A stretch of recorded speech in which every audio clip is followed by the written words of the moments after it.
सुन्दैछौ? आज म गीत गाइरहेको छैन। आज म प्रश्न सोध्दैछु। गलत देखेर पनि हामी किन चुप छौं? डरले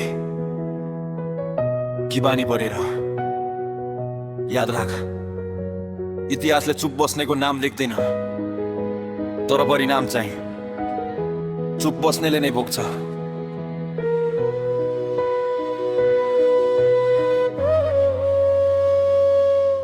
हामी भन्छौ के गर्न सक्छु र म एक्लैले, तर परिवर्तन त एकजनाले बोलेको दिनबाटै सुरु हुन्छ।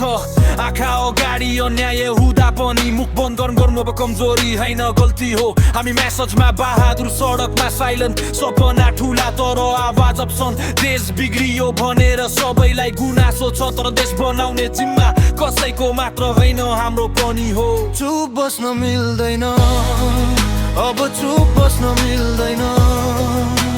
गलत देखेर पनि आँखा बन्द गर्न मिल्दैन। आज बोलेनौ भने भोलि रोएर के काम? समयले कुर्दैन, अब उठ्ने हो यही नाम। हामी पर्फेक्ट छैनौ, तर प्रयास गर्न सक्छौ। सहीको पक्षमा कम्तीमा उभिन सक्छौ। हामीलाई हिरो चाहिँदैन, हिम्मत चाहिएको हो। ठुलो भाषण हैन, साँचो बोल्ने आँट चाहिएको हो। यदि आज तिमीले आवाज उठायो भने सायद भोलि कसैले हार मान्ने छैन। एक आवाजले सयौंलाई बोल्न सिकाउँछ, यही हो सत्य, यही हो छैन। चुप बस्न मिल्दैन, अब चुप बस्न मिल्दैन।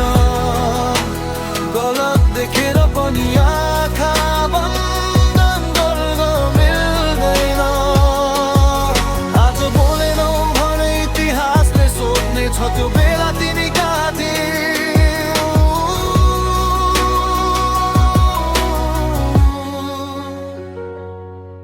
यदि तिमी एक्लो महसुस गर्दैछौ भने याद राख,